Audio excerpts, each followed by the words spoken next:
à mon aide. Seigneur, viens vite à mon secours. Gloire au Père, au Fils, au Saint-Esprit, maintenant et toujours. Dans les siècles des siècles, Amen. Alléluia. Viens, Esprit Saint, Illumine nos cœurs, remplis-nous de ta paix. Oh, nous murmure, Abba. Tu es notre Père, ô Dieu, toi notre force, vraie source vive. Viens, Esprit Saint, illumine nos cœurs, remplis-nous de ta paix. Oh, nous murmure, Abba.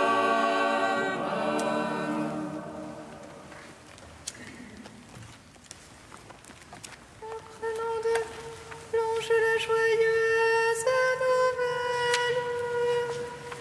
De la résurrection de notre Seigneur, rempli de force et de paix par le Saint-Esprit, les saintes femmes coururent annoncer aux apôtres: le Christ a triomphé de la mort, il est ressuscité, notre Dieu, pour donner au monde la grâce du salut.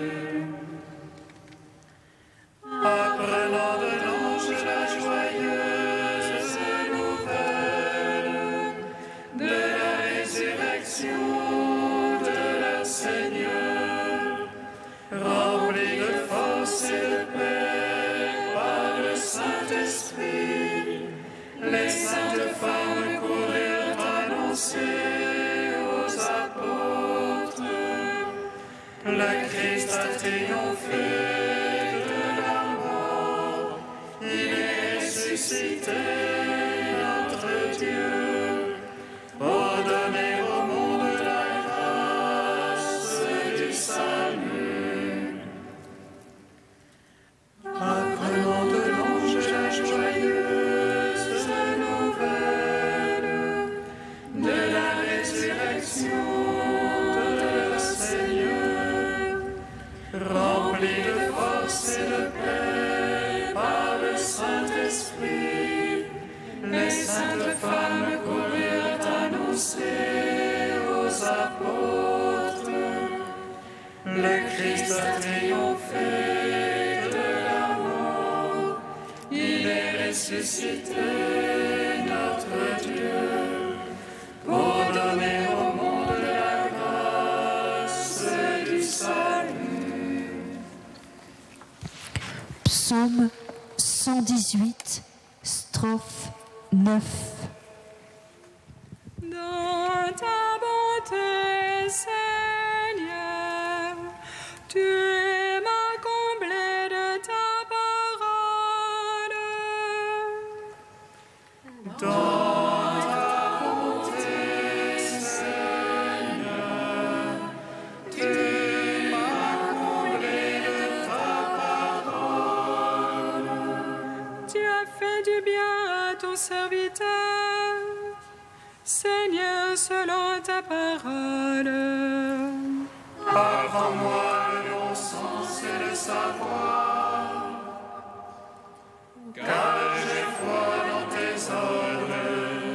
Avant d'être affligé, je m'égarais. Maintenant, j'observe ton message. Toi, le bon, le bienfaisant, apprends-moi tes volontés. Les superbes m'engluent de mensonges. Je garde tes préceptes.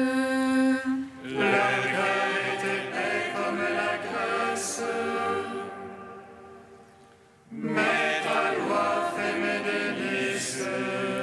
Un bien pour moi que d'être affligé, afin d'apprendre tes volontés. Un bien pour moi que la loi de ta bouche, plus que millions d'or et d'argent.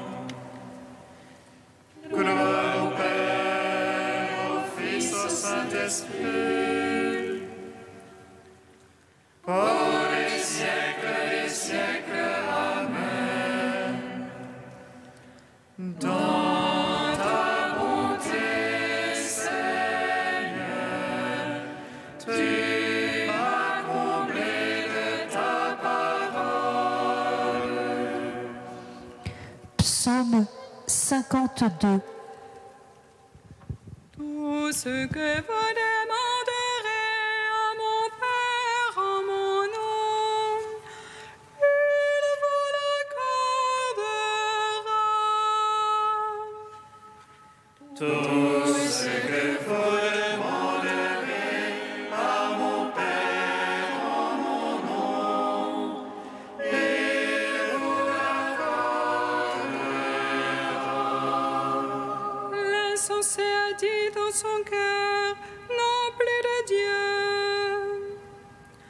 Ils sont fort corrompus, abominables, non plus de net homme. Des cieux, Dieu se penche vers les fils d'Adam. Oh, voici dans les temps sensés un qui cherche Dieu. Tous ils ont dévié, ensemble pervertis. Non, il n'est plus de net homme, non plus un seul. Ne savent-ils ceux qui font le mal et mangent mon peuple? Voilà le pain qu'ils mangent et n'invoquent pas Dieu. Alors ils seront frappés d'effroi, sans cause d'effroi. Car Dieu disperse les ossements de l'apostat. On les bafoue car Dieu les rejette. Qui donnera le Sion, le salut d'Israël, c'est le Seigneur Sabaoth. Lorsque Dieu ramènera son peuple, allégresse à Jacob et joie pour Israël. Rendons gloire au Père Tout-Puissant, à son Fils Jésus-Christ le Seigneur, à l'Esprit qui habite en nos cœurs, pour les siècles des siècles. Amen. Tout ce que vous demanderez à mon Père en mon nom, il vous l'accordera. Psaume 53. Ô Dieu, par ton nom, sauve-moi, et par ton pouvoir, fais-moi raison. Ô Dieu, entends ma prière. Écoute les paroles de ma bouche. Contre moi ont surgi des orgueilleux. Point de place pour Dieu devant eux. Des forcenés pourchassent mon âme. Point de place pour Dieu devant eux. Mais voici Dieu qui vient à mon secours. Le Seigneur avec ceux qui me soutiennent. Que tombe le mal sur les tyrans. Seigneur, par ta vérité, détruis-les. D'un grand cœur, je t'offrirai le sacrifice. Je rendrai grâce à ton nom car il est bon. Lui m'a délivré de toute angoisse.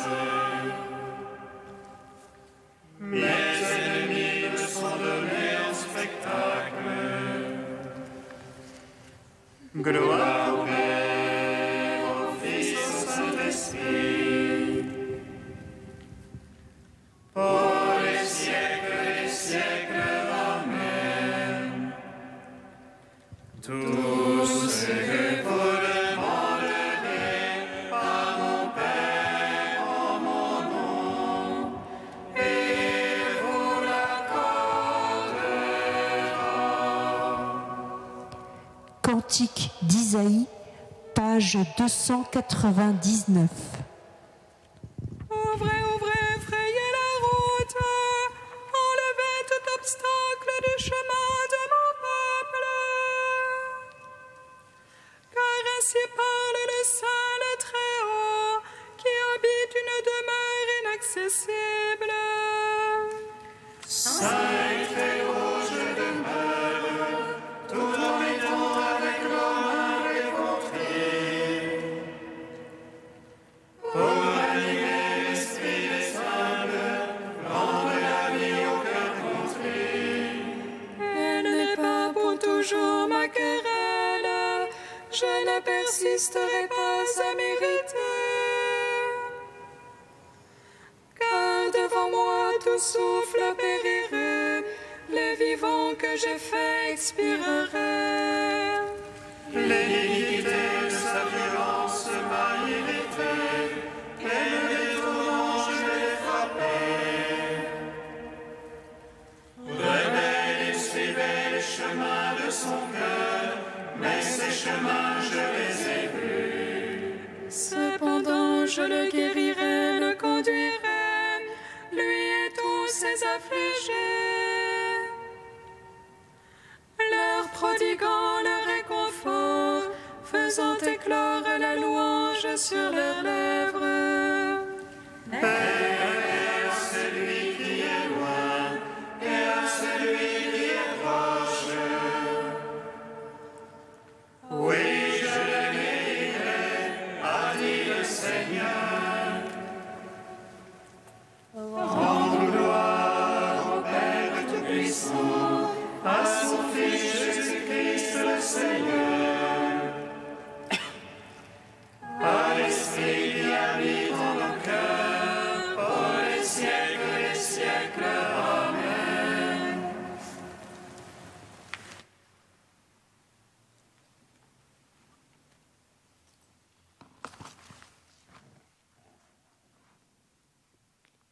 Du Père Yves Raguin. L'attention au mystère, une entrée dans la vie spirituelle. Quand nous faisons notre acte de foi en Jésus-Christ, nous le croyons sur parole et nous accédons à un nouveau mode de connaissance. Nous savons qu'il est bon, qu'il dit des choses que personne n'a jamais dites, qu'il ouvre des horizons infinis. C'est à cause de cette connaissance directe du Christ que nous le croyons incapable de nous tromper et acceptons de croire ce qu'il nous enseigne.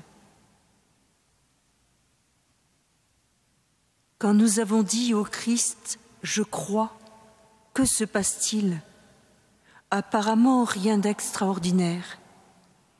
Cependant, quelque chose est changé. Nous sommes intérieurement introduits dans un monde nouveau, celui que le Christ nous révèle. Nous acceptons que Dieu soit pour nous le Père, un Père qui fait de nous ses enfants.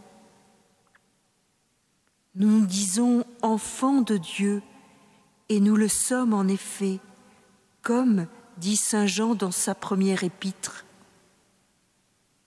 En suivant les paroles du Christ, nous découvrons un monde extraordinaire, qui est le monde intérieur de Dieu. Il y a un Père, qui est le Père du Christ. Il y a un esprit qui est l'esprit du Père et du Fils. Le Christ ne donne pas une définition de ce mystère en termes de catéchisme. Il nous fait prendre conscience de ce que cela implique pour sa vie à lui et aussi pour la nôtre. En effet, il ne s'agit pas de comprendre des maximes ou des définitions. Il s'agit d'entrer en contact avec une réalité vivante que nous appelons Dieu. La foi tend donc non pas à une connaissance, mais à une vie. C'est pourquoi elle doit devenir une expérience.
L'esprit de vérité me rendra témoignage.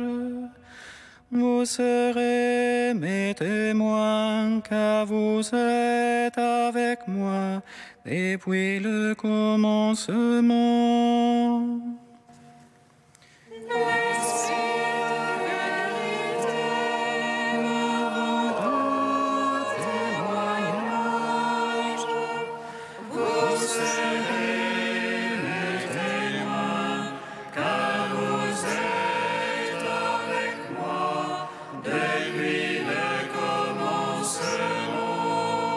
Assurément, il est grand le mystère de notre religion. C'est le Christ manifesté dans la chair.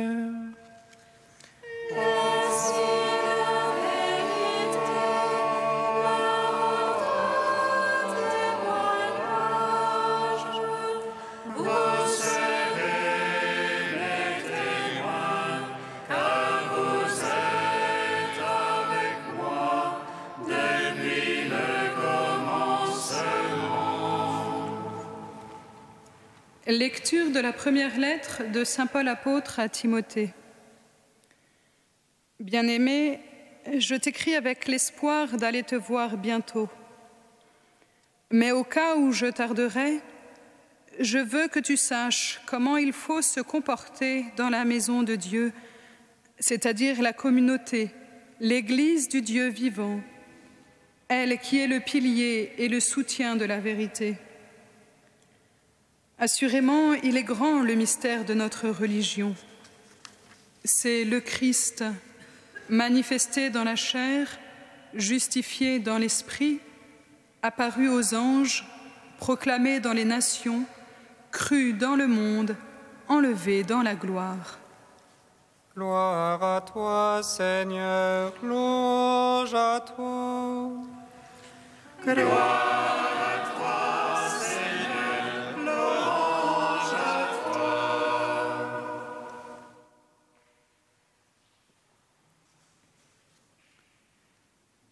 Je veux que tu saches comment il faut se comporter dans la maison de Dieu, c'est-à-dire la communauté, l'Église du Dieu vivant.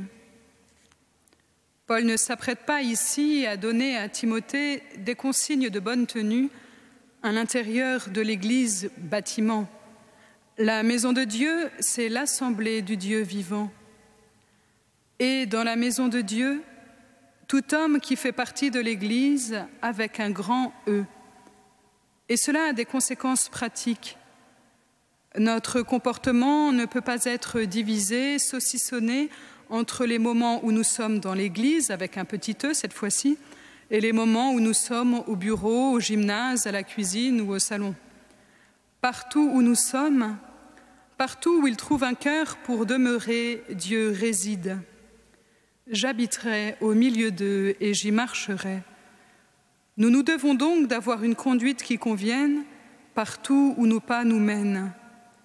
Non pas par crainte d'un Dieu qui, étant partout où nous sommes, scruterait nos actions pour nous réprimander, nous gourmander ou inscrire chacun des gestes mauvais sur un grand livre de comptes. Mais bien parce qu'il en revient du bonheur de chacun, aujourd'hui et maintenant, d'être qui il est en vérité. Et comme le rappelait le pape Benoît XVI, c'est dans la foi qu'apparaît la vérité essentielle de qui nous sommes, de qui est Dieu, de comment nous devons vivre. De cette vérité, la vérité de la foi, l'Église est définie comme la colonne et le support. En première approche, donc, si nous devons avoir une conduite qui convienne, c'est pour notre propre bonheur. Mais cela va plus loin. L'Église communauté est encore appelée pilier et soutien de la vérité. Les colonnes avaient un double usage. Elles étaient largement utilisées comme support, mais elles étaient aussi souvent érigées, non pas pour supporter quelque chose, mais pour porter une inscription comme mémorial. Dieu a besoin de nous aussi comme témoins, comme mémorial, comme héros. Les hommes et les femmes qui nous entourent ne doivent pas avoir accès à la vérité qu'est Dieu uniquement par la fréquentation des Écritures, par exemple, mais aussi en nous côtoyant. L'Assemblée doit être comme une colonne dressée sur sa base et sur laquelle la vérité est inscrite pour que tous la voient, et cela d'une manière vivante, car l'Église est l'Assemblée du Dieu vivant. Comme c'est dans la pauvreté et la persécution que le Christ a opéré la rédemption, l'Église du Christ, colonne et fondement de la vérité, et je reprends ici les mots de Lumen Gentium, l'Église est appelée à entrer dans cette même voie pour communiquer aux hommes les fruits du salut. Le Christ Jésus, qui était de condition divine, s'anéantit lui-même, prenant condition d'esclave. Pour nous, il s'est fait pauvre, de riche qu'il était. Ainsi, l'Église n'est pas faite pour chercher une gloire terrestre, mais pour répandre, par son exemple aussi, l'humilité et l'abnégation.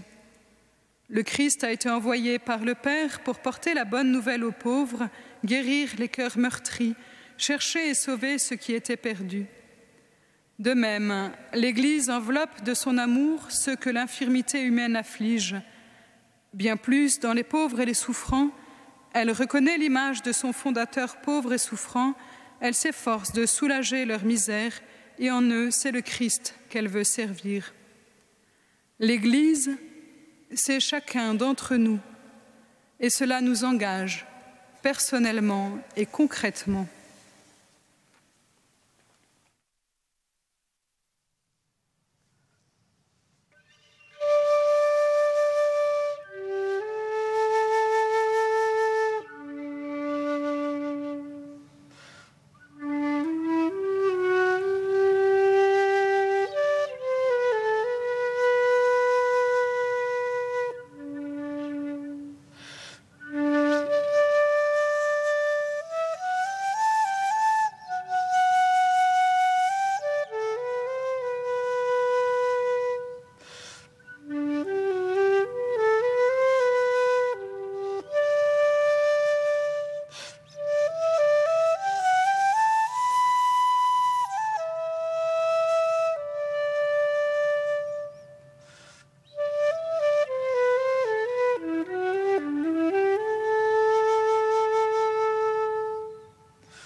Nous te prions, Seigneur, ami des hommes.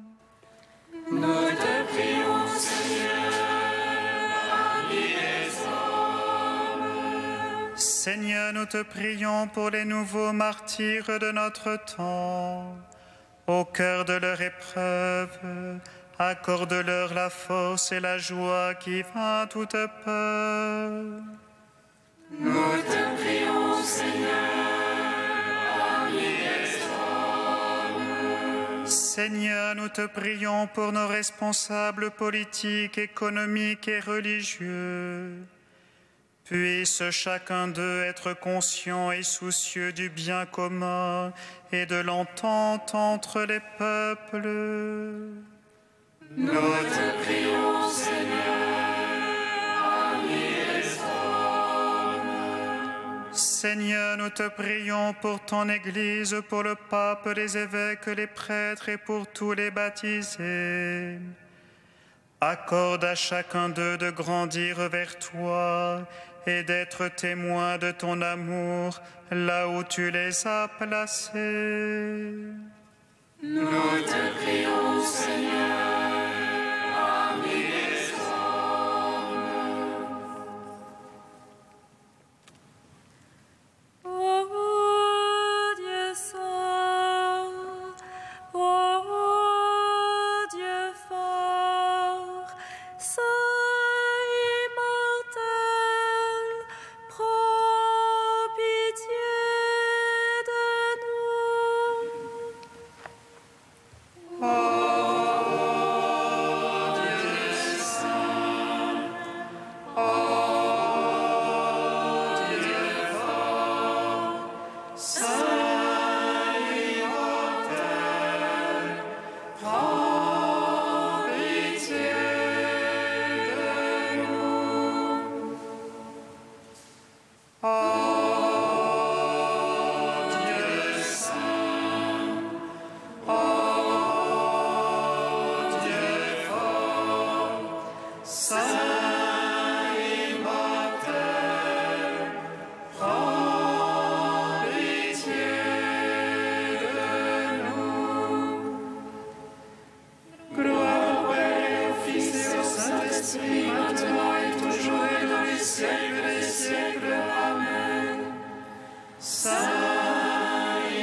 En Église, tu veux que nous manifestions la présence de ton Fils Jésus, ami des hommes, au milieu du monde.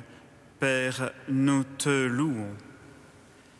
Notre Père qui es aux cieux, que ton nom soit sanctifié, que ton règne vienne, que ta volonté soit faite sur la terre comme au ciel. Donne-nous aujourd'hui notre pain de ce jour. Pardonne-nous nos offenses comme nous pardonnons aussi à ceux qui nous ont offensés. Et ne nous soumets pas à la tentation, mais délivre-nous du mal. Car c'est à toi qu'appartiennent le règne, la puissance et la gloire, pour les siècles des siècles. Amen.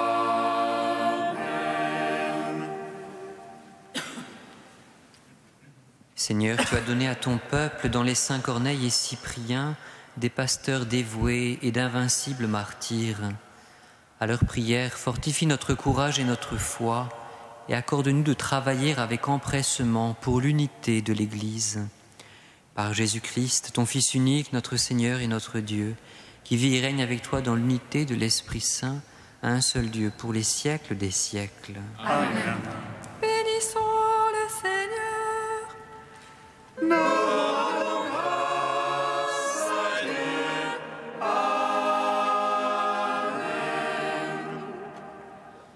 L'ange annonça à Marie qu'elle serait la mère du Sauveur.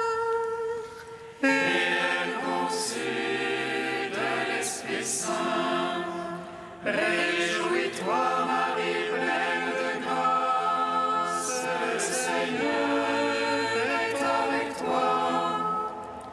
Tu es bénie entre les femmes et Jésus, le fruit de ton sein, est béni. Voici la servante du Seigneur. Qu'il me soit fait selon ta parole.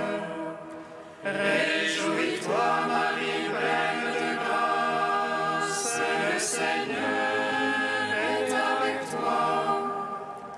Tu es bénie entre les femmes et Jésus, le fruit de ton sein, est béni. Et le Verbe s'est fait chair. Et il a demeuré parmi nous.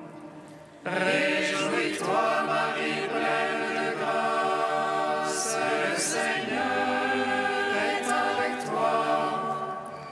Tu es bénie entre les femmes et Jésus, le fruit de ton sein, est béni. Prie pour nous, Sainte Mère de Dieu. Afin que nous soyons rendus dignes des promesses du Christ.